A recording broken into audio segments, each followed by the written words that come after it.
Hiya Matt.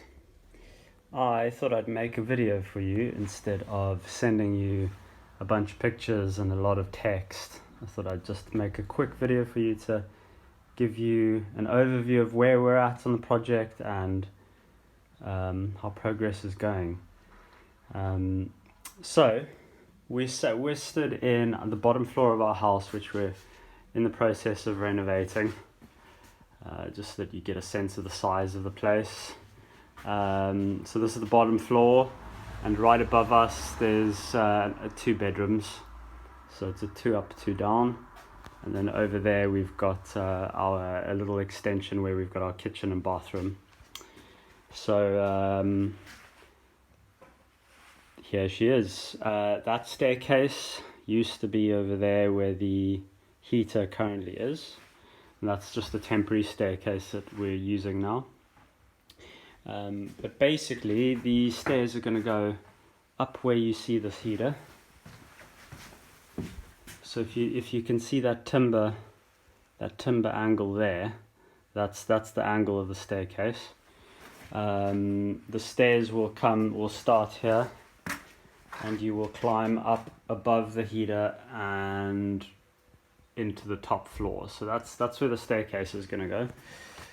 The heater is going to be 2 skins. So the brick and clay skin you see now is the internal skin. This is our bell. Here is our sidewinder, which needs a few more courses on the riser. And our firebox, which is not finished yet, and we need to cut better angles on our bricks there. And so here's the inside of the bell, and I've just started insulating the outside of my heavy brick firebox. I'm going to put a nice thick, or a few layers of some offcuts of fiberboard that I've got on here, and I'm going to use these stainless steel ties to basically help connect these sideboards, because I don't want them falling off in the stove. So I've used some ceramic fiber adhesive to stick the board to the side of those fire bricks, but I'm concerned that they'll fall off eventually and block up my flue exit. So yeah, I'm going to use these stainless steel ties to try and basically tie them like this onto the top of the stove between 2 pieces of ceramic fiber sandwiched on there. I don't know what you guys think of that. Yeah, so as you can see, here's the angle of the staircase. And the bell is, we're going to start with some heavy refractory bricks. We're going to do 1 more course of clay, and then we're going to start with refractory bricks going up to about that point, at which point we're going to have 50 mil of ceramic fiber there, and then 50 mil another piece running down there, which will cap off the bell like that. And then we're going to be putting block work along here, so 4-inch block work.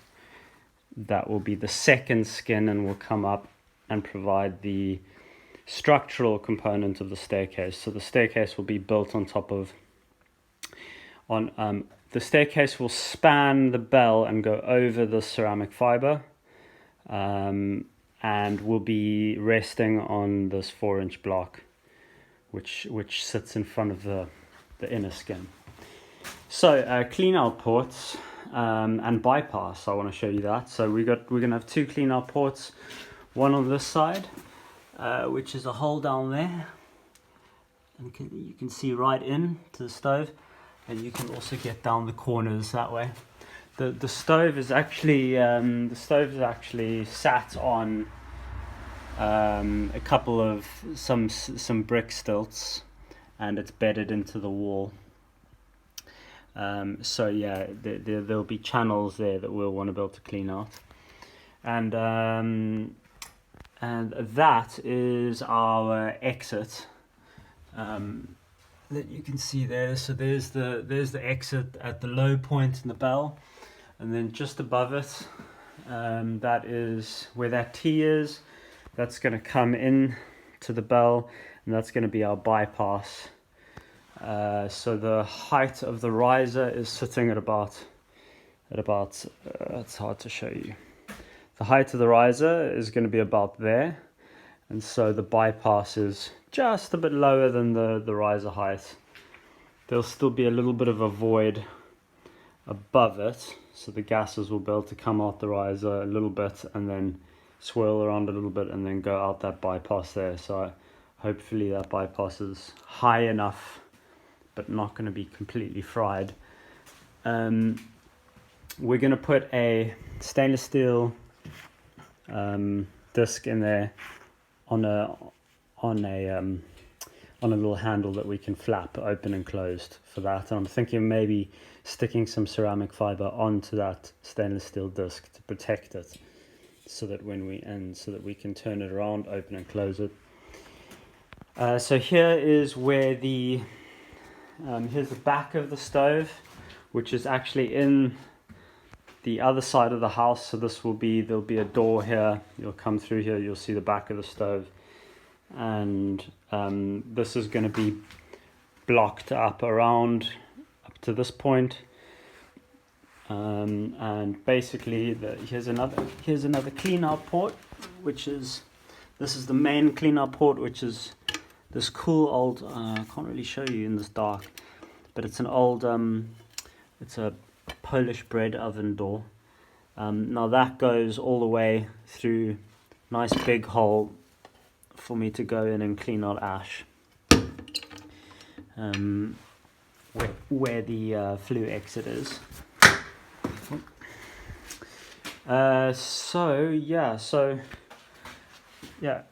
Clean out is there, exhaust, exit, flue exit, bypass, and then that will continue up from there to be my chimney, which will be insulated twin wall stainless going up there through the second floor and out the roof.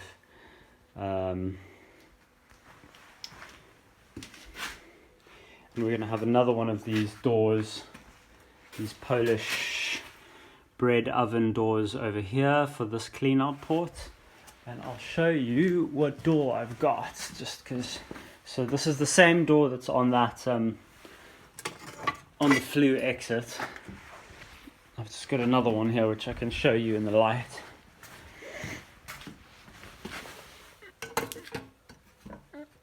So there it is. It's a really nice door. It's a bit dusty and dirty at the moment, but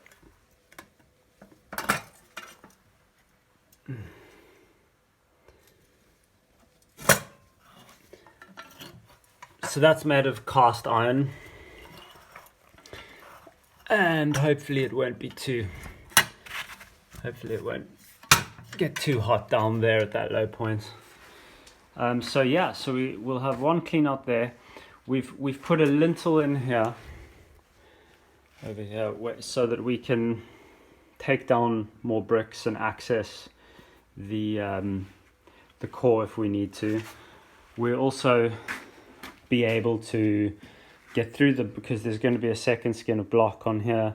I'm going to make sure that I can, if I need to, remove that block work and untie the bricks from below the ceramic fiber, if I needed to get into the core to do any maintenance.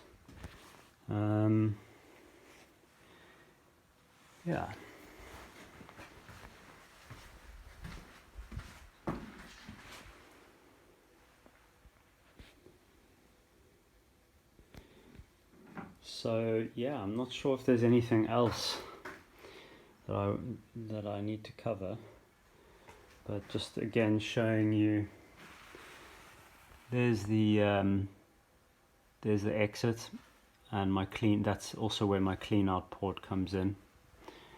And volume wise, internal surface area wise, as that timber there, again just reminding you, is my ceramic fiber cap on the bell, little cap there and down. And so that's the volume inside. That's the surface area that will be exposed. As I say, refractory brick up to that point there, all around where it gets really, really hot. And so it's going to be really interesting to see how many fires I have to do to get this thing warm, given that we've got a layer of bricks and then a layer of block work. The other thing to just say, which which I've felt kind of confused about, is that our firebox is ending flush with this internal skin of brickwork, and so the firebox is now at the proper size. You know, we've designed the firebox according to 150 mil 6-inch system, and that is set at the right size, but we've still got a course of block work to put outside here, so it means there's going to be another 4 inches of brick, fire brick or refractory, and then my door attached to that, which I find it weird. My friend who's helping us build this has experienced, like in masonry heated building, they tend to sink the firebox down into the core and always decouple it from the exterior, the second skin. So that's why he's really been pushing to have this firebox flush with the internal skin, and then essentially to have a little false, decoupled section around it where we attach our door, so that we, I'm not entirely sure how that works, because then we're basically increasing the size of the the depth of the firebox artificially, and I'm unsure about it. But the plan is to do that and to put, maybe a little bridge here or some slanted brick or something to stop people from building a fire right out to the edge. If we have a piece of brick here or a grate or something that encourages people not to build a fire out to the very edge of the block work. And obviously we're not going to expose the block work to this really hot stuff here. We're going to make a sort of a frame out of refractory or something, or some brick or whatever we can find that can take the heat. So that's a niggly point which I'm not entirely sure about, but